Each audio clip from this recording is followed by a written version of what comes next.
മാത്സിലേക്ക് സ്വാഗതം. ഈ കഴിഞ്ഞ ദിവസം ഇന്നലെ നടന്ന LGSൻ്റെ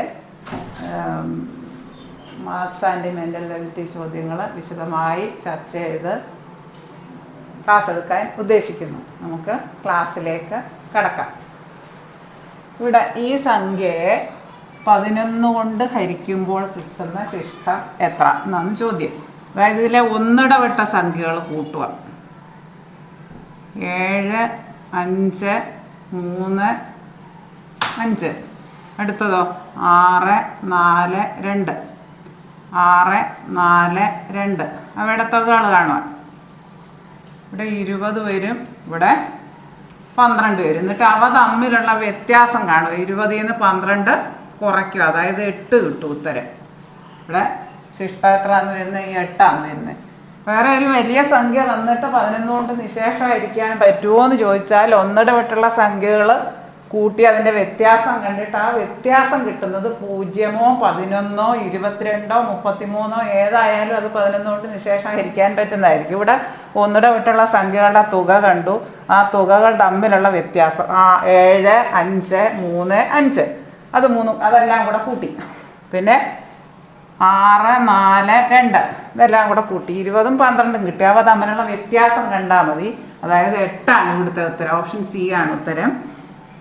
വേറൊരു വലിയ സംഖ്യ തന്നിട്ട് പരീക്ഷയ്ക്ക് അത് 11 കൊണ്ട് നിശേഷം ഹരിക്കാൻ കുറേ സംഖ്യകൾ തന്നിട്ട് 11 കൊണ്ട് നിശേഷം ഹരിക്കാൻ പറ്റുന്നത് ഏതെന്ന് ചോദിച്ചാൽ അത് അറിയാൻ ഇതുപോലെ ഒന്നിടവിട്ടുള്ള സംഖ്യകൾ കൂട്ടുക, ആ തുകകൾ തമ്മിലുള്ള വ്യത്യാസം കാണുമ്പോൾ ഇത് ഈ ഉത്തരം 8 തന്നെയാണ്. 0, 11, 22, 33 അങ്ങനെ ആണ് അവ തമ്മിലുള്ള ഈ തുകകൾ തമ്മിലുള്ള വ്യത്യാസം എങ്കിൽ നമുക്ക് ആ സംഖ്യ എത്ര വലിയ സംഖ്യ ആയാലും 11 കൊണ്ട് നിശേഷം ഹരിക്കുക. അതുകൂടി അറിഞ്ഞിരിക്കുന്നത് നല്ലതാണ്. എത്ര വലിയ സംഖ്യകൾ തന്നാലും ഒന്നിടവിട്ടുള്ള സംഖ്യകൾ തമ്മിലുള്ള സംഖ്യകളുടെ തുകകൾ തമ്മിലുള്ള വ്യത്യാസം ഇവിടെ 0, 11, 22, 33 അങ്ങനെ ഇവിടെ വ്യത്യാസം 8 വന്നു. അപ്പോൾ ആ ശിഷ്ടം അത് 8ആണ്. 0, 11, 22, 33 എക്സെട്ര അങ്ങനെ 11ൻ്റെ മൾട്ടിപ്പിളായിട്ട് വരികയാണെങ്കിൽ ആ സംഖ്യ എത്ര വലിയ സംഖ്യ ആയാലും ആ സംഖ്യ 11 കൊണ്ട് നിശേഷം. ഒരു സമഭുജ ത്രികോണത്തിൻ്റെ ചുറ്റളവ് 12.9 സെൻറ്റിമീറ്റർ ആണ്. അതിൻ്റെ ഒരു വശത്തിൻ്റെ നീളം എത്ര? സമഭുജ ത്രികോണം എന്ന് പറഞ്ഞാൽ 3 വശങ്ങളും തുല്യമായിരിക്കും. 3 വശങ്ങളുടെ നീളം തുല്യമായിരിക്കും. അതായത് എ അതിൻ്റെ ചുറ്റളവ്. ഇപ്പോൾ ഇതിൻ്റെ വശം എ ആണെങ്കിൽ ഇതിൻ്റെ ചുറ്റളവ് കാണാനുള്ള ഫോർമുല 3a 3ഉം കൂടെ കൂട്ടുന്നതാണ്. ചുറ്റളവ് എത്രയാണ് തന്നിട്ടുണ്ട്? 12.9 തന്നിട്ടുണ്ട്. അങ്ങനെ വശം കാണാൻ 3 ഗുണം വശം ചുറ്റളവ് തന്നിട്ടുണ്ട് 12.9. അങ്ങനെയാണെങ്കിൽ ഇത് കാണാനങ്ങ് 3 കൊണ്ട് ഹരിച്ചാൽ മതി.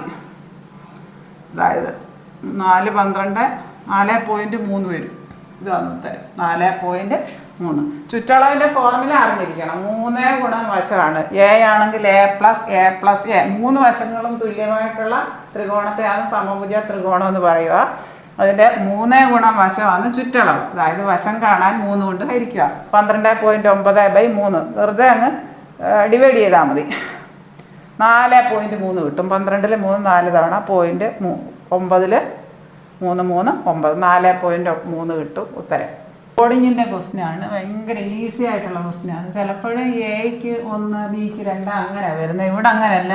ഓരോ അക്ഷരത്തിന് ഓരോ അപ്പം അങ്ങ് നേരിട്ട് തന്നേക്കുക. ഇവിടെ EYE 828. അപ്പോൾ ഇക്ക് എത്രയാണ്? 8. എക്ക് 6. ഇനി എ 6 6ന് 3 6ന് 3. ഇക്ക് 8 എക്ക് 6 6ന് 3. അതായത് ഇയറിനാണ് നമുക്ക് ചോദിച്ചേക്കുന്നത്. ഇയർ സംഖ്യ അങ്ങ് നേരത്തെ പിടിച്ച് എഴുതിയാൽ മതി. 863. ഓപ്ഷൻ സി ആണ് ഉത്തരം. സാധാരണ ചിലപ്പോൾ എക്ക് 1 ബിക്ക് 2 അങ്ങനെ ഓരോ അക്ഷരത്തിന് ആ ആൽഫബറ്റിക് ഓർഡറിൽ വരാറുണ്ട്. ഇവിടെ അങ്ങനെയല്ല. ഓരോ അക്ഷരത്തിന് ഓരോ സംഖ്യ അങ്ങ് നേരിട്ട് തന്നേക്കും. അതുകൊണ്ട് എഴുതാൻ എളുപ്പമുണ്ട്. ഇക്ക് 8 EYE 8 2 8. എ 6 എക്ക് 6. ഇനി 6ന് 3 8 6 3. ഇയറിന് 863. ഇനി XY Z. X/Y എത്രയാണ്? 4:3. 4:3. y/z എത്രയാണ്? 6:5. അതായത് അതിൻ്റെ തൊട്ട് അടുത്ത വരിയിൽ എഴുതുക. ഇനി ഇവിടെ ഒരു ബ്ലാങ്ക് വന്നു, ഇവിടെ ഒരു ബ്ലാങ്ക് വന്നു. ഇവിടെ വന്ന ബ്ലാങ്ക് ഈ തൊട്ടടുത്തുള്ള സംഖ്യ എഴുതുക 3. ഇവിടെ വന്നത് തൊട്ടടുത്തുള്ള സംഖ്യ ഇത് എഴുതുക. ഇനി ഇത് രണ്ടും കൂടെ ഗുണിച്ച് ഇവിടെ എഴുതുക. 6 3 18, 6 4 24. x/z ആണ് ചോദിച്ചേക്കുന്നത്. x/z എന്ന് പറയുമ്പോൾ എക്സിൻ്റെ ഇസഡിൻ്റെ നേരെയുള്ളത് എഴുതിയാൽ മതി. 24:15. അതായത് ഓപ്ഷൻ ഡി ആണ് ഉത്തരം. x/y/z ആണെങ്കിൽ ഇത് 3 ഒന്ന് എഴുതിയാൽ മതി. x/y/z ആണെങ്കിൽ 24:18:15 അങ്ങനെയും ചോദിക്കാറുണ്ട്. ഇവിടെ x/z ചോദിച്ചു. x/y തന്നിട്ടുണ്ട്, y/z തന്നിട്ടുണ്ട്. x/z ആകാണ്ട്, അതായത് x y z, x/y/z. അപ്പോൾ ഇവിടെ x/y എത്ര? 4:3 എന്ന് തന്നിട്ടുണ്ട്. x/y 4:3 എന്ന് തന്നിട്ടുണ്ട്. ഇനി y/z 6:5. അതിൻ്റെ തൊട്ട് താഴത്തെ വരി വൈയുടെ ഇസഡിൻ്റെ നേരെ എഴുതും 6:5. ഇനി നമുക്ക് ഇവിടെ രണ്ടിടത്ത് ഇവിടെ ഒരു ബ്ലാങ്ക് ഉണ്ട്, ഇവിടെ ഒരു ബ്ലാങ്ക് ഉണ്ട്. ഈ ബ്ലാങ്ക് എത്രയാണെന്ന് അറിയാൻ ഇതിൻ്റെ തൊട്ടടുത്ത സംഖ്യ ഇവിടെ നിന്ന് എഴുതി കൊടുത്താൽ മതി. 3. ഇതിൻ്റെ തൊട്ടടുത്ത സംഖ്യ ഏതാണ്? 6. ഇനി ഇതും ഗുണിച്ചാൽ മതി. 3 5 കൂടെ ഗുണിച്ച് 15, 3 6 കൂടെ ഗുണിച്ച് 18, ഇനി 6 4 കൂടെ ഗുണിച്ച് 24. അതായത് നമുക്ക് x/z ചോദിച്ചേക്കുന്നത്. എക്സിൻ്റെയും ഇസഡിൻ്റെ നേരെ താഴെ ഏറ്റവും താഴെയുള്ള 24:15. ഓപ്ഷൻ ഡി ആണ് ഉത്തരം. നമുക്ക് x y z. x/y തന്നിട്ടുണ്ട് 4:3. x/y എത്രയാണ്? 4:3. ഇനി y/z തന്നിട്ടുണ്ട് 6:5. അതതിൻ്റെ തൊട്ട് താഴത്തെ വരിയിൽ വൈയുടെ ഇസഡിൻ്റെ അടുത്ത് എഴുതുക. എന്നിട്ട് ഇവിടെ ഒരു ബ്ലാങ്ക് വന്നിട്ടുണ്ട്, ഇവിടെ ഒരു ബ്ലാങ്ക് വന്നിട്ടുണ്ട്, നമുക്കറിയില്ല. അതായത് ഈ ബ്ലാങ്കിൻ്റെ അടുത്ത് ഇതിൻ്റെ തൊട്ടടുത്ത് കിടക്കുന്ന സംഖ്യ എഴുതുക 3. ഈ ബ്ലാങ്കിൻ്റെ അടുത്ത് ഇതിൻ്റെ തൊട്ടടുത്ത് കിടക്കുന്ന സംഖ്യ എഴുതുക 6. ഇനി നേരെ ഞാൻ ഗുണിച്ചെഴുതിയാൽ മതി. 3 5 കൂടെ ഗുണിച്ചാൽ 15, 6 3 കൂടെ ഗുണിച്ചാൽ 18, 6 4 കൂടെ ഗുണിച്ചാൽ 24. x/y/z ചോദിച്ചെങ്കിൽ ഇത് 3 കൂടെ എഴുതിയാൽ മതി. 24:18:15. നമുക്ക് x/z ചോദിച്ചത്. അപ്പോൾ 24:15. അതാണ് ഉത്തരം. ഇവിടെ ഒരു സംഖ്യ നമ്മൾ x എന്ന് എടുക്കുന്നു. സംഖ്യയിൽ നിന്നും 8ൽ 3 കുറയ്ക്കുന്നു. 8ൽ 3 കുറച്ചിട്ട് വീണ്ടും 8ൽ 1 കുറയുന്നു. കുറഞ്ഞാൽ എത്ര കിട്ടുന്നു? 12ൽ 5 കിട്ടുന്നു. അങ്ങനെയാണെങ്കിൽ സംഖ്യ എത്ര എന്നാണ് ചോദ്യം. ഇവിടെ രണ്ടിടവും ചേർന്ന് രണ്ടും ഒരുപോലെ ആയതുകൊണ്ട് നമുക്ക് എങ്ങനെ എഴുതാം? വെറുതെ ക്രിയ ചെയ്താൽ മതി. -3 -1/8 സമം 5/12. അതായത് x -3 -1 രണ്ട് നെഗറ്റീവ് വന്നാൽ രണ്ടും കൂടെ കൂട്ടി നെഗറ്റീവ് ചിഹ്നം ഇടുക. -4/8 സമം 5/12. 4/8 എന്ന് പറഞ്ഞാൽ 1/2. അതായത് x -1/2 എന്ന് പറഞ്ഞാൽ 5/12 ആണ്. അപ്പോൾ x കാണാൻ എന്ത് ചെയ്താൽ മതി? 5/12 പ്ലസ് 1/2. ഈ -1/2 ഇപ്പുറം വരുമ്പോൾ പ്ലസ് 1/2. അപ്പോൾ 12ൻ്റെയും 2ൻ്റെയും കൂടെ LCM എടുക്കുക. 2 6 1. അതായത് 12 കിട്ടും. ഇവിടെ LCM എത്ര കിട്ടുന്നത്? 12. അപ്പോൾ ഇവിടെ ഉള്ള ഈ 2നെ LCM പോലെ ആക്കിയാൽ മതി. ആക്കാൻ എന്ത് ചെയ്താൽ മതി? സമം എന്ത് ചെയ്യണം? ഇത് LCM ആക്കാൻ വേണ്ടി 1/2നെ ഇവിടെ 2ആണ്. 2നെ LCM 12 ആക്കണമെങ്കിൽ 6 ഇട്ട് ഗുണിക്കണം. ഇതിങ്ങനെ തന്നെ എഴുതുക 12 ആയതുകൊണ്ട്. പ്ലസ് ഇവിടെ ഈ 6 ഇട്ട് താഴെ മുകളിലും ഗുണിക്കുക വ്യത്യാസം വരാതിരിക്കാൻ വേണ്ടി. അതായത് 1 × 6 2 × 6. അതായത് 5/12 പ്ലസ് 6/12 സമം ഇനി അങ്ങ് കൂട്ടിയാൽ മതി. 5 + 6/12 അതായത് 11/12 ആണ് ഉത്തരം. ഓപ്ഷൻ എ ആണ് ഉത്തരം. എനിക്ക് കൂടി പറയാം.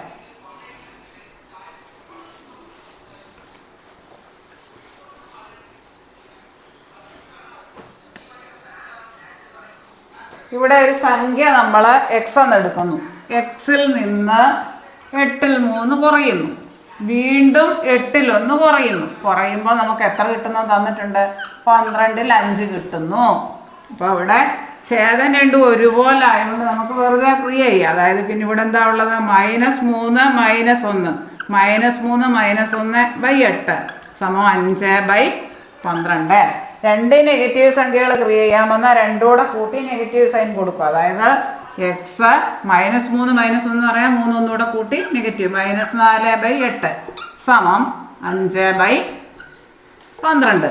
അതായത് എക്സ് ഈ 4 8 കൂടെ കട്ട് ചെയ്യുക 1/2. എക്സ് മൈനസ് ഹാഫ് എന്ന് പറയുന്നത് 5/12 അപ്പോൾ എക്സ് കാണാൻ എന്ത് ചെയ്താൽ മതി? ഈ കിടക്കുന്ന മൈനസ് ഹാഫ് ഈ -1/2 ഇപ്പുറം കൊണ്ടുവരും 5/12 ഇപ്പുറം വരുമ്പോൾ +1/2 എന്ന് വരും. ഇനി ഈ 2-ന്റെയും 12-ന്റെയും കൂടെ LCM എടുക്കുക 6. അപ്പോൾ 2-ന്റെയും 12-ന്റെയും കൂടെ LCM എത്ര കിട്ടുന്നത്? 12 വരും. അപ്പോൾ ഇവിടെ ഇതൊന്നും ചെയ്യണ്ട, ഇത് 12 തന്നെയാണല്ലോ കിടക്കുന്നത്. ഇവിടെ 1/2-നെ നമ്മൾ ഛേദം 12 ആക്കിയാൽ മതി. ഛേദം ഒരുപോലെ ആക്കിയാൽ അതായത് 5/12 അങ്ങനെ തന്നെ എഴുതുക. പ്ലസ് ഇവിടെ ഛേദം 2 അല്ല, 2-ന്റെ കൂടെ LCM 12 ആകണേ എത്ര ഗുണിക്കണം? 6 ഗുണിക്കണം. താഴെ മുകളിലും ഗുണിക്കുക. അതായത് 1 × 6/2 × 6 വരെയൊക്കെ വ്യത്യാസം വരാതിരിക്കുക. അതായത് ഇവിടെ ഒരു 5/12 ഉണ്ട്. 1 × 6 എന്ന് പറയുമ്പോൾ എത്ര വരും? 6/12. 5/12 + 6/12 എത്ര വരും? 11/12 വരും. ഓപ്ഷൻ എ ആണ് ഉത്തരം. 11/12 വരും സംഖ്യ. +8 × +12 ഡിവൈഡഡ് ബൈ +4 × -6. ഇവിടെ ബോഡ്മാസ് നിയമം ഉപയോഗിക്കുക. ബ്രാക്കറ്റ് ഓഫ് ഒന്നുമില്ല, ഡിവിഷൻ വേണം ആദ്യം ചെയ്യാൻ. അതായത് +12-നെ +4 വെച്ച് ഡിവൈഡ് ചെയ്യുമ്പോൾ 12-നെ 4 വെച്ച് ഡിവൈഡ് ചെയ്താൽ 3 +3. പിന്നെ ഇവിടെ റൈറ്റിലോട്ട് ഒരു -6 ഉണ്ട്, × -6 ഉണ്ട്. ലെഫ്റ്റിലോട്ട് ഒരു +8 ഉണ്ട്. ഇനി ഇത് 3 കൂടെ ഗുണിച്ചാൽ മതി. ആദ്യം ഡിവൈഡ് ചെയ്യണം, അത് കഴിഞ്ഞാൽ മൾട്ടിപ്ലിക്കേഷൻ ചെയ്യാവൂ. അതായത് 8 3 24 6 144. ഏതെങ്കിലും ഒന്ന് മൈനസ് ആയാൽ ഇവിടെ 2 പോസിറ്റീവ് ഒരു മൈനസ്, 1 മൈനസ് ആയിപ്പോയാൽ ഉത്തരം മൈനസ് കിട്ടും. 8 3 24 24 × -6 എന്ന് വരും. ഒരു പോസിറ്റീവ് ഒരു നെഗറ്റീവും കൂടി ഇൻറ്റു ചെയ്യാൻ വന്നാൽ ഉത്തരം നെഗറ്റീവ് ആയി പോകും. ഡിവിഷൻ ആണെങ്കിലും അങ്ങനെ തന്നെയാണ്. ഇവിടെ +12-നെ +4 വെച്ച് ഡിവൈഡ് ചെയ്യുക. അതായത് +3 വരും. ഇവിടെ പിന്നെ ഇത് ഡിവൈഡ് ചെയ്ത് കഴിഞ്ഞാൽ പിന്നെ ഇവിടെ റൈറ്റിലോട്ടൊരു -6 വെച്ച് ഇൻറ്റു ചെയ്യുന്നുണ്ട്. ലെഫ്റ്റിലോട്ടൊരു 8 ഉണ്ട്, +8. അപ്പോൾ +8ഉം +3 എന്ന് പറഞ്ഞാൽ 24 ആണ് പോസിറ്റീവ് ഇൻറ്റു -6. ഏതെങ്കിലും ഒരെണ്ണം നെഗറ്റീവ് ആയാൽ ഉത്തരം ഉടനെ വില നെഗറ്റീവ് ആകും. ഹരണബലം അങ്ങനെ തന്നെയാണ്. ന്യൂമറേറ്ററോ ഡിനോമിനേറ്ററോ നെഗറ്റീവ് ആയാൽ നെഗറ്റീവ് വരും. ഇവിടെ 24 -6 കൂടെ ഏതെങ്കിലും ഒന്ന് നെഗറ്റീവ്. ഇവിടെ 6 നെഗറ്റീവാണ്, അതുകൊണ്ട് ഉത്തരം നമുക്ക് -144 വരും. ഇനി ഇവിടെ 5-ന്റെ സ്ഥാനം 5 മുൻപിന്ന് ഇവിടുന്ന് 11, അതായത് ഇപ്പുറത്തോട്ട് 10 പേര്, ഇപ്പുറത്തോട്ട് എത്ര 7, പുറകേന്ന് 7. അപ്പോൾ 6 പേര്. 10 6 16 5 കൂടെ കൂട്ടിയിട്ട് 17 പേര്. 5 കൂടാതെ 5 11 എന്ന് പറയുമ്പോൾ 5-ന്റെ ഒരു സൈഡിലോട്ട് 10ഉം അപ്പുറത്തെ സൈഡിലോട്ട് 6. 7-എന്ന് പറയുമ്പോൾ 6 പേര് കഴിഞ്ഞ് 7-ാമത്തെ സ്ഥാനം. ഇനി 11-എന്ന് പറയുമ്പോൾ മുന്നിൽ നിന്ന് ഇവിടെ മുൻവശം, ഇത് ബാക്ക് വശം. മുന്നിൽ നിന്ന് 11-എന്ന് പറയുമ്പോൾ 10 പേര് കഴിഞ്ഞ് 11-ാമത്തെ ആൾ 5-ആണ്. ഇവിടെ 6 പേര് കഴിഞ്ഞ് 7-ാമത്തെ ആൾ 5-ആണ്. അപ്പോൾ 5-ന്റെ മുന്നോട്ട് 10 പേര്, പിന്നോട്ട് 6 പേര്. അപ്പോൾ 10 6 16 5 കൂടെ കൂട്ടിയിട്ട് 16 1 17 വരും. 5 കൂട്ടാതെ 10 പേര്. 11-ാമതെന്ന് പറയുമ്പോൾ 5 ഉണ്ട് അതിനകത്ത്, 10 പേര്. ഇപ്പുറത്തോട്ടോ 5 കൂട്ടാതെ 7-ാമതെന്ന് പറയുമ്പോൾ 6. ആ 10 6 കൂട്ടി 5-ന്റെ കൂടെ കൂട്ടുമ്പോൾ 17 വരും. നമ്മൾ ട്രെയിനിൻ്റെ സ്പീഡ് കണ്ടുപിടിക്കുന്നു. ട്രെയിനിൻ്റെ ആളെ കടന്നു പോകുന്നതിന് ദൂരം പ്ലാറ്റ്ഫോം ഒന്നും കൂട്ടണ്ട. അതായത് ഡിസ്റ്റൻസ് എത്രയാണ്? ട്രെയിനിൻ്റെ നീളം. ഇവിടെ എത്ര സമയം എടുക്കുന്നത് ആളെ കടന്നു പോകുന്നതിന്? 8 സെക്കൻഡ്. അപ്പോൾ ട്രെയിനിൻ്റെ സ്പീഡ് കണ്ടുപിടിക്കുന്നത് ആദ്യം. സ്പീഡ് എത്ര വരും? വേഗത ഡിസ്റ്റൻസ് ബൈ ടൈം. അതായത് 160/8. അതായത് 100 മീറ്റർ ഇവിടെ സെക്കൻഡ്, 20 മീറ്റർ/സെക്കൻഡ് എന്ന് വരും. ട്രെയിനിൻ്റെ സ്പീഡ് കിട്ടി. ഇനിയും ട്രെയിനിൻ്റെ സ്പീഡ് കിട്ടി. അതായത് ഇനിയും പ്ലാറ്റ്ഫോം കടന്നു പോകുന്നതിന് എത്ര സമയം എടുക്കുമെന്ന്. Speed = distance by time. ഇനിയും പ്ലാറ്റ്ഫോം ആകുമ്പോൾ ടോട്ടൽ ഡിസ്റ്റൻസ് കാണാൻ ട്രെയിനിൻ്റെ ദൂരവും പ്ലാറ്റ്ഫോമിൻ്റെ ദൂരവും കൂടെ കൂട്ടണം. അതായത് 360 മീറ്റർ വരും പ്ലാറ്റ്ഫോം കടന്നു പോകുന്നത്. ആളെ കടന്നു പോകുമ്പോൾ ആ സ്പീഡ് കാണാൻ അതൊന്നും ചെയ്യേണ്ട, ഡിസ്റ്റൻസ് ട്രെയിനിൻ്റെ മാത്രം. അപ്പോൾ സ്പീഡ് കണ്ടുപിടിച്ചു 20 മീറ്റർ/സെക്കൻഡ് എന്ന്. അതായത് ഇനി ടൈം കാണാൻ ഡിസ്റ്റൻസ് ബൈ സ്പീഡ് കണ്ടാൽ മതി. ഡിസ്റ്റൻസ് എത്രയാണ്? 360. ഈ പ്ലാറ്റ്ഫോമിൻ്റെ ട്രെയിനിൻ്റെയും ദൂരം, പ്ലാറ്റ്ഫോം കടന്നു പോകുന്നതിനാണല്ലോ ചോദിച്ചേക്കുന്നത്. ആകെ ഡിസ്റ്റൻസ് ബൈ സ്പീഡ് എത്രയാണ്? 3. ഇത് 18 വരും. 18 സെക്കൻഡാണ് ഉത്തരം. 18. ഇത് കുറച്ച് യുക്തി ഉപയോഗിച്ച് ചെയ്താൽ നമുക്ക് പെട്ടെന്ന് ഇത് ചെയ്യാൻ പറ്റുന്ന കണക്കാണ്. അതായത് ഒരാളെ കടന്നു പോകുന്നതിന് 8 സെക്കൻഡ് എടുക്കുന്നെന്ന് പറഞ്ഞിട്ടുണ്ട്. അത് അന്നേരം നമ്മൾ ഡിസ്റ്റൻസ് ചെയ്ത് മാത്രം കൂട്ടിയാൽ മതി. 160 മീറ്റർ ആളെ കടന്നു പോകുമ്പോൾ, അതായത് ഡിസ്റ്റൻസ് 160 മീറ്റർ, ടൈം 8 സെക്കൻഡ്. അപ്പോൾ ആ ട്രെയിനിൻ്റെ സ്പീഡ് കണ്ടുപിടിക്കുക ആദ്യം, വേഗത. അതായത് 160/8, 160 മീറ്റർ 8 സെക്കൻഡ്, അതായത് 20 മീറ്റർ/സെക്കൻഡാണ് ട്രെയിനിൻ്റെ സ്പീഡ്. ട്രെയിനിൻ്റെ സ്പീഡ് കിട്ടി. ഇനിയും പ്ലാറ്റ്ഫോം കടന്നു പോകുന്നതിന് പ്ലാറ്റ്ഫോമിൻ്റെ ലെങ്ത് എത്രയാണ്? 200 മീറ്റർ. അപ്പോൾ ആകെ ഡിസ്റ്റൻസ് കാണാൻ, പ്ലാറ്റ്ഫോം കടന്നു പോകുന്നതിന് കാണാൻ ട്രെയിനിൻ്റെയും പ്ലാറ്റ്ഫോമിൻ്റെയും കൂടെ കൂട്ടണം. അതായത് 360 മീറ്റർ വരും. അപ്പോൾ നമുക്ക് ടൈമാണ് കാണേണ്ടത്. സ്പീഡ് ഡിസ്റ്റൻസ് ബൈ ടൈമാണ്. ടൈം എന്ന് പറയുന്നത് ഡിസ്റ്റൻസ് ബൈ സ്പീഡാണ്. ഡിസ്റ്റൻസ് എന്ന് പറയുന്നത് ആകെ ഡിസ്റ്റൻസ് വേണം പ്ലാറ്റ്ഫോമിൻ്റെ ആയതുകൊണ്ട്. അതായത് ഈ കണ്ടുവച്ചേക്കുന്നത് 200, 160, 360 അതിൻ്റെ സ്പീഡ് നമ്മൾ കണ്ടുവച്ചിട്ടുണ്ട്, ട്രെയിനിൻ്റെ സ്പീഡ്. അതായത് 18 സെക്കൻഡ് വരും. എത്ര സമയം എടുക്കും? 18 സെക്കൻഡാണ് ഉത്തരം. ഇവിടെ ഈ ത്രികോണത്തിൻ്റെ 3 മൂലയ്ക്കുള്ള നമ്പറുകൾ ഗുണിച്ചാൽ മധ്യത്തിലുള്ള നമ്പർ കിട്ടും. അതായത് 4, 3, 12, 8, 96. ഇവിടെ 4, 1, 4, 6, 24. ഇത് 3 കൂടെ ഗുണിച്ചാൽ, ഈ കോർണറിലുള്ള 3 സംഖ്യ കൂടെ ഗുണിച്ചാൽ നടുക്കുള്ള സംഖ്യ കിട്ടും, അതിനുള്ളിലുള്ള സംഖ്യ കിട്ടും. അതേപോലെ ഇവിടെ 9, 8, 72, 72 ഒന്നും കൂടെ ഗുണിച്ചാലാണ് 72 കിട്ടും. ഇവിടെ ഓപ്ഷൻ ഡി ആണ് ഉത്തരം 1. ഇതേ പാറ്റേൺ. ഈ പാറ്റേൺ എങ്ങനെ വന്നേക്കുന്നതെന്ന് അടുത്ത ഫിഗറിൽ നോക്കുക. 3ാമത്തെ ഫിഗറിൽ നോക്കുക. 4, 3, 12, 8, 96. ആ നടുക്കുള്ള ഫിഗർ ഇത് നമ്പർ കിട്ടും. ഈ 3 കോർണറിലെയും കൂടെ നമ്പർ മൾട്ടിപ്ലൈ ചെയ്താൽ നടുക്കുള്ള നമ്പർ കിട്ടും. 4, 1, 4, 6, 24. അതുപോലെ 8, 9, 72, 1, 72. ഓപ്ഷൻ ഡി ആണ് ഉത്തരം. ഈ വാച്ചിൽ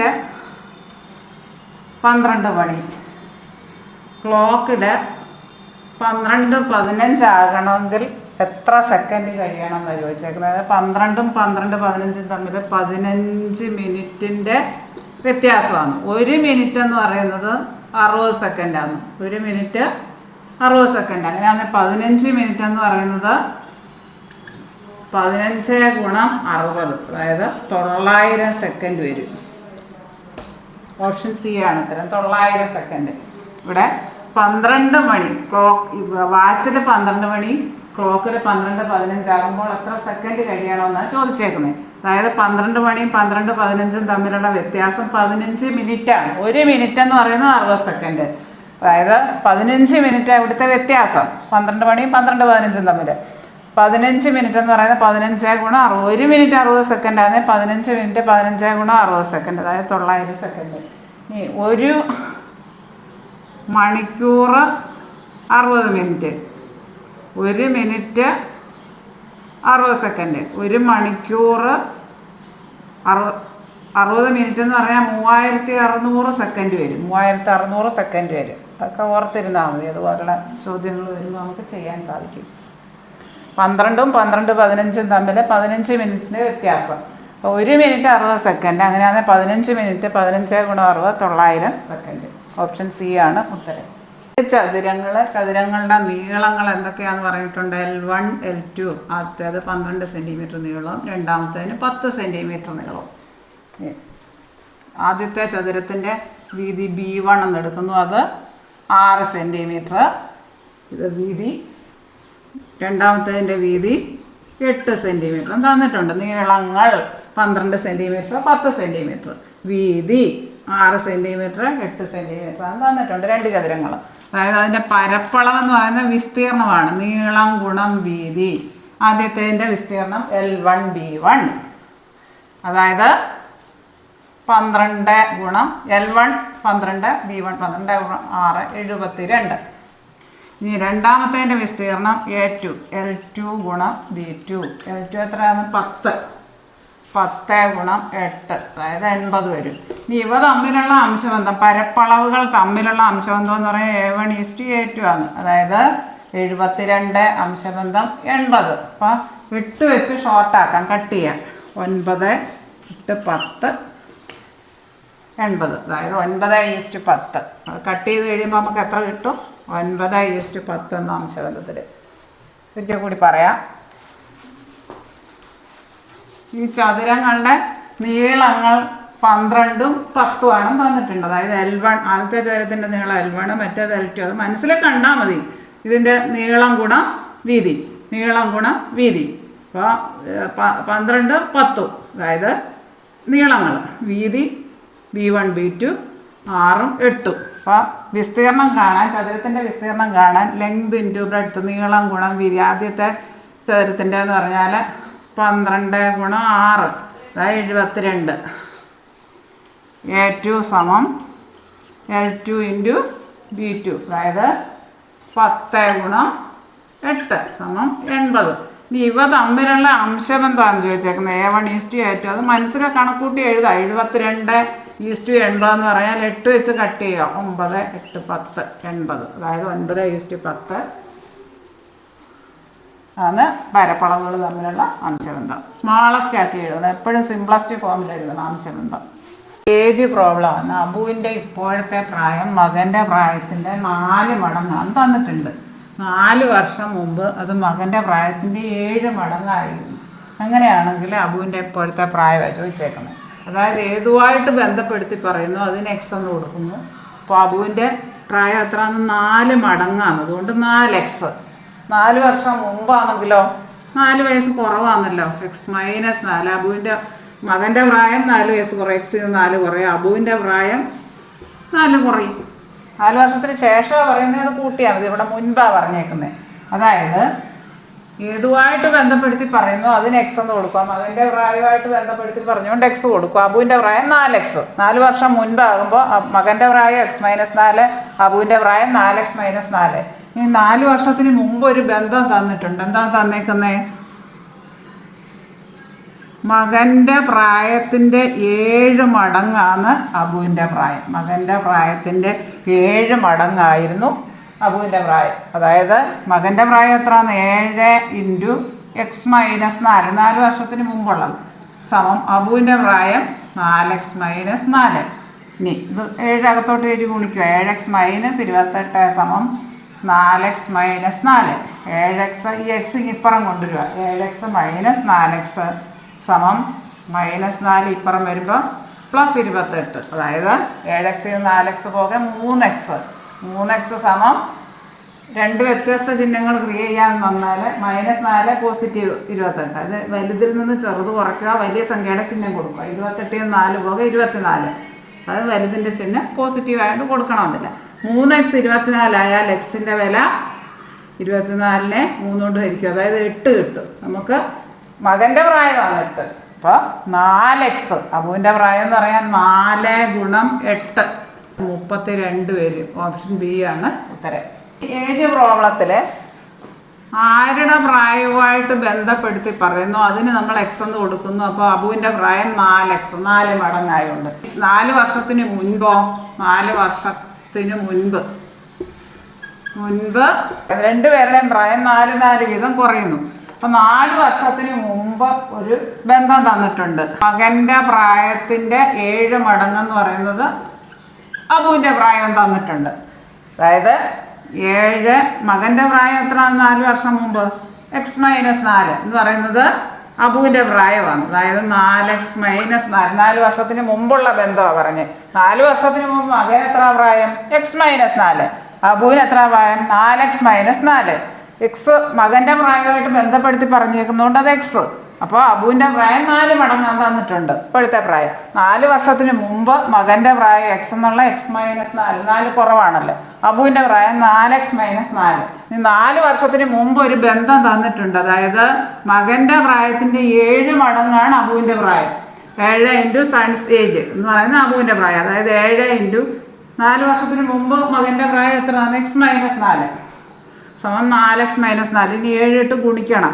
7 ഇൻറ്റു x 7x, 7 ഇൻറ്റു 4 - 28 സമം ഇതിനകത്തോട്ട് 7 കയറ്റി ഗുണിച്ചാൽ മതി. സമം 4x - 4. അതായത് എക്സ് ഒരു സൈഡിൽ കൊണ്ടുവരുന്നു, സംഖ്യ ഒരു സൈഡിൽ. 7x ഈ 4x ഇപ്പുറം വരുമ്പോൾ -4x സമം -4 + 28. അതായത് 24. 7x 4x പോകെ 3x സമം 24. 3x 24 ആയാൽ x സമം 24/3. എക്സിൻ്റെ വില 8 കിട്ടും നമുക്ക്. മകൻ്റെ പ്രായം കിട്ടി 8. മകൻ്റെ പ്രായത്തിൻ്റെ 4 മടങ്ങാണ്. അബുവിൻ്റെ പ്രായമാണ് ചോദിച്ചത്. മകൻ്റെ പ്രായമാണ് ചോദിച്ചെങ്കിൽ 8 എഴുതിയാൽ മതി. ഇവിടെ അബുവിൻ്റെ പ്രായം എന്ന് പറയുന്നത് എത്രയാണ്? 4x 4 × 8 അതായത് 32 വരും. ഓപ്ഷൻ ബി ആണ് ഉത്തരം. 32 വരും. ഒരു സാരിയുടെ യഥാർത്ഥ വിലയാണ് കണ്ടുപിടിക്കേണ്ടത്. അതിൻ്റെ പരസ്യ വില എത്രയാണ്? 1500. ഇതിനൊരു ഷോർട്ട് കട്ട് പറഞ്ഞുതരാം. ഇത് അല്ലാതെ ചെയ്യാൻ കുറച്ച് ലെങ്തിയാണ്. ഈ 1500ൻ്റെ കൂടെ എത്രയാണോ ഡിസ്കൗണ്ട്, 8% ഡിസ്കൗണ്ട് ആകുമ്പോൾ അവർക്ക് എത്ര കൊടുക്കേണ്ടത്? 92%. 8% കുറച്ച് ഇൻറ്റു എത്ര ലാഭം? 20% ലാഭം എന്ന് പറഞ്ഞാൽ 120/100 വരുന്നത്. അതിൻ്റെ നേരെ തിരിച്ചിട്ടം ഗുണിച്ചാൽ മതി ഇവിടെ. അപ്പോൾ അത് 120/100 100/120. ഇത് കട്ട് ചെയ്ത് ഇതെല്ലാം കട്ട് ചെയ്ത് ഹരിച്ച് വരുമ്പോൾ നമുക്ക് 1150 രൂപ കിട്ടും യഥാർത്ഥ വില. അതായത് ഓപ്ഷൻ ബി ആണ്. ഇത് ഷോർട്ട് കട്ടാണ്. അല്ലാതെ ചെയ്യുവാണെങ്കിൽ കുറേ ലെങ്തിയാണ്. അങ്ങനെ ചെയ്യാൻ ടൈമില്ലല്ലോ നമുക്ക്. അതായത് 8% എന്ന് പറയുമ്പോൾ 100 നിന്ന് കുറയ്ക്കുക 92. മറ്റേത് ലാഭം എന്ന് പറയുമ്പോൾ 120/100 എന്ന് വരും. അത് നേരെ അതിൻ്റെ റെസിപ്രോക്കൽ ഇട്ടാൽ ഗുണിച്ചാൽ മതി. അങ്ങനെ ഓർത്താൽ മതി. അല്ലെങ്കിൽ അല്ലാതെ ചെയ്യാൻ കുറേ ലെങ്തി. 1.25 - 0.25/1.25 + 0.75. അതായത് ഇതിൽ നിന്ന് കുറയ്ക്കുമ്പോൾ 0 0 1. ഇത് രണ്ടും കൂടെ താഴത്തെ ഛേദം രണ്ടും കൂടെ കൂട്ടുമ്പോൾ 0 0 2. അതായത് കുറയ്ക്കുന്നത് 1.00 ഇവിടെ 2.00. അതായത് 2 1/2. അരാന്ന് പറയുന്നത് 0.5 ആണെന്ന് അറിയുന്നവർക്ക് അത് എഴുതാം. ഓപ്ഷൻ ബി ആണ് ഉത്തരം. അല്ലെങ്കിൽ 1നെ 2 കൊണ്ട് ഹരിച്ച് നോക്കുക. പറ്റാത്തത് കൊണ്ട് മുകളിലൊരു പോയിന്റ് കൊടുത്തു, ഇവിടെ 0 കൊടുത്തു. 0.5 ആണ് ഉത്തരം. 0.5 എന്ന് പറയാം 0.5. ഇവിടെ ഇത് രണ്ടും കൂടെ കുറയ്ക്കുക. ഇത് ഇങ്ങനെ 0.25 എന്ന് പറയുന്ന കാലാന്ന് അറിയാവുന്നവർക്ക് 1.25 നിന്ന് 4 പോകെ 1. അത്രയും ക്രിയ ചെയ്യാൻ നിൽക്കണ്ട. 1.25 0.25 എന്ന് പറഞ്ഞാൽ കാലാണ്. 0.5 എന്ന് പറഞ്ഞാൽ അരയാണ്. 0.75 എന്ന് പറഞ്ഞാൽ മുക്കാലാണ്. അത് അറിയാവുന്നവർക്ക് അങ്ങനെ ചെയ്യാം, മനക്കണക്കായിട്ട് ചെയ്യാം. 1.25 നിന്ന് 4 പോകെ 1, 1.25 മുക്കാലും 2, 1/2. ഇത് ക്രിയ ചെയ്ത് നോക്കി ചെയ്യാം. ചെയ്യാതെ സ്പീഡിൽ മനക്കണക്കായിട്ടും ചെയ്യാം. 1/2 എന്ന് പറയുന്നത് 0.5 വരും.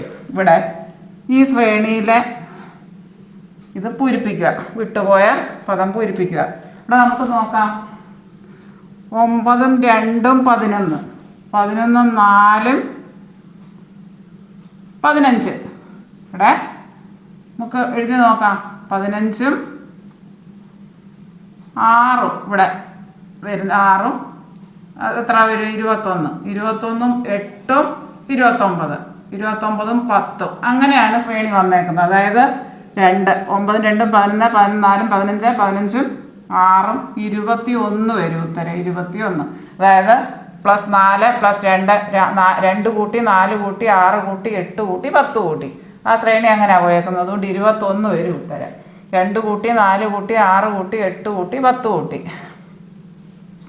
9 2 11 14 15 15 6 21 21 8 29 10 39. തുടർച്ചയായ 5 സംഖ്യകൾ എന്ന് പറയുന്നത് x + 1 തുടർച്ചയായതായതുകൊണ്ട് ഓരോന്ന് കൂട്ടി കൂട്ടി എഴുതും. x + 2 x + 3 x + 4 ആണെന്ന് എടുക്കുന്നു. അപ്പൊ ഇതെല്ലാം കൂടെ കൂട്ടുന്നത് എത്ര തന്നിട്ടുണ്ട്? 510 ചോദിച്ച് തന്നിട്ടുണ്ട്. തുടർച്ചയായ 5 പദങ്ങളുടെ തുക 510 ഈ x 5 തവണ വരുന്നുണ്ട്. അതായത് 5x + 1 2 3 3 3 6 10 + 10 എന്ന് പറയുന്നത് 510. 5x എന്ന് പറയുന്നത് ഈ 10 ഇപ്പുറം വരുമ്പോൾ 510 - 10 അതായത് 500 വരും. 5x 500 ആണെങ്കിൽ എക്സ് കാണാൻ 500നെ 5 വെച്ച് ഹരിക്കുക, അതായത് 100 വരും. ഇവിടെ നടുവിലത്തെ സംഖ്യ ചോദിച്ചേക്കുന്നത്. നടുവിലത്തെ സംഖ്യ x+2 ആണ്. എക്സ് കിട്ടിയാൽ പിന്നെ x+2 ആണാവില്ല. സമം 100 + 2 സമം 102 ആണ് ശരി ഉത്തരം. ഈ ഓപ്ഷൻ എല്ലാം തെറ്റാണ്. തന്നിരിക്കുന്ന ഓപ്ഷനിൽ 102 ഇല്ല. ഇവിടെ തുടർച്ചയായ 5 സംഖ്യകൾ X, x+1, x+2, x+3, x+4 എന്നെടുക്കുന്നു. അവയുടെ തുക 510 തന്നിട്ടുണ്ട്. ചോദ്യത്തിൽ തന്നിട്ടുണ്ട്. ഈ എക്സ് 5 തവണ ആവർത്തിക്കുന്നുണ്ട്. 5x പ്ലസ് ഈ സംഖ്യകളെല്ലാം കൂടെ കൂട്ടുമ്പോൾ 10 സമം 510. 5x 510. ഈ 10 ഇപ്പുറം വരുമ്പോൾ സമത്തിന് വലതുവശം വരുമ്പോൾ -10 +10 -10 ആകും. 5x 500. അങ്ങനെയാണെങ്കിൽ x 500/5 100 കിട്ടും. നടുവിലത്തെ സംഖ്യ ചോദിച്ചേക്കുന്നത്. അങ്ങോട്ട് 2 സംഖ്യ, ഇങ്ങോട്ട് 2 സംഖ്യ. നടുവിലത്തെ സംഖ്യ x+2 ആണ് വരുന്നത്. അതായത് x+2 സമം 100 + 2 102. ഓപ്ഷനിൽ 102 എന്നൊരു ഉത്തരവില്ല. 2.02/202. അതായത് ഇവിടെ പോയിന്റ് കഴിഞ്ഞ് 2 സ്ഥാനം ഉണ്ടായതുകൊണ്ട് താഴെ മുകളിലും പോയിന്റ് പോകാൻ വേണ്ടി 100 ഇട്ടം ഗുണിക്കുക.